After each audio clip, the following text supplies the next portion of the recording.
their power. What we have seen in this country is the emergence of an organized revolutionary minority who are prepared to exploit industrial disputes, but whose real aim is the breakdown of law and order and the destruction of democratic parliamentary government. The politicization of this subject started with Margaret Thatcher. She was very concerned always, I remember when I was Secretary of State for Energy, to promote nuclear power.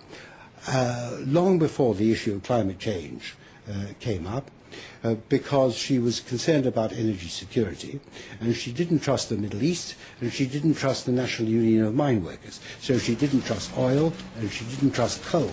So therefore she felt we really had to push ahead with nuclear power. And then when the climate change, global warming thing came up, she felt, well, this is great. This is another argument, because it doesn't have any carbon dioxide emissions. This is another argument why you should go for nuclear. And that is what she was really largely saying. It's been misrepresented since then. And so she said to the scientists, she went to the Royal Society and she said, there's money on the table for you to prove this stuff. So, of course, they went away and did that. Inevitably, the moment politicians put their weight behind something and attach their name to it in some ways, of course, money will flow. That's the way it goes. And inevitably, research, development, institutions started to bubble up, if we can put it that way, which were going to be researching climate, but with a particular emphasis on the relationship between carbon dioxide and temperature. At the request of Mrs. Thatcher, the UK Met Office set up a climate modelling unit which provided the basis for a new international committee called the Intergovernmental Panel on Climate Change, or IPCC. They came out with the first big report which predicted climatic disaster as a result of global warming. I remember going to the scientific press conference and being amazed by two things. First, the simplicity and eloquence of the message and the vigour with which it was delivered.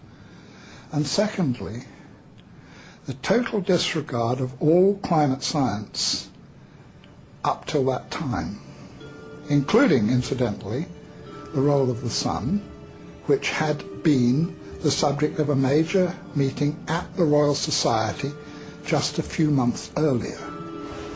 But the new emphasis on man-made carbon dioxide as a possible environmental problem didn't just appeal to Mrs. Thatcher. It was certainly something very favourable to the environmental idea, what I call the medieval environmentalism of let's get back to the way things were in medieval times and get rid of all these dreadful cars and machines. They loved it because carbon dioxide was for them an emblem of industrialization.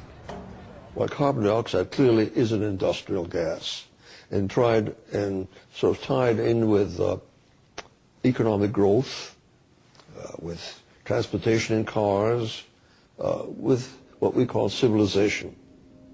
And there are forces in the environmental movement that are simply against economic growth. They think that's bad.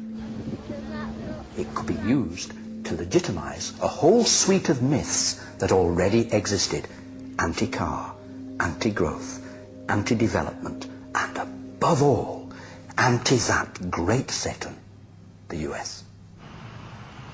Patrick Moore is considered one of the foremost environmentalists of his generation. He is co-founder of Greenpeace. The shift to climate being a major focal point came about for two very distinct reasons. The first reason was because by the mid-'80s, a majority of people now agreed with all of the reasonable things we in the environmental movement were saying they should do. Now, when a majority of people agree with you, it's pretty hard to remain confrontational with them. And so the only way to remain anti-establishment was to adopt ever more extreme positions.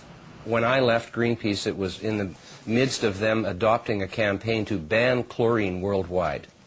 Like I said, you guys, this is one of the elements in the periodic table, you know. I mean, I'm not sure if that's in our jurisdiction to be banning a whole element.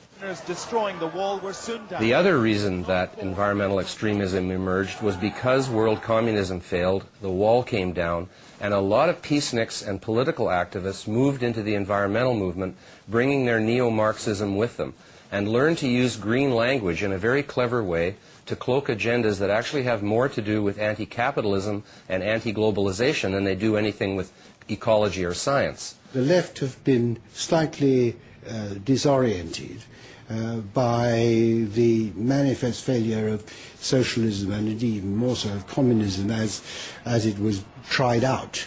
And therefore they still remain as anti-capitalist as they were, but they have to find a new guise for their anti-capitalism. And it was a kind of amazing alliance from Margaret Thatcher on the right through to very left-wing anti-capitalist environmentalists that created this kind of momentum behind a loony idea. By the early 1990s, man-made global warming was no longer a slightly eccentric theory about climate. It was a full-blown political campaign. It was a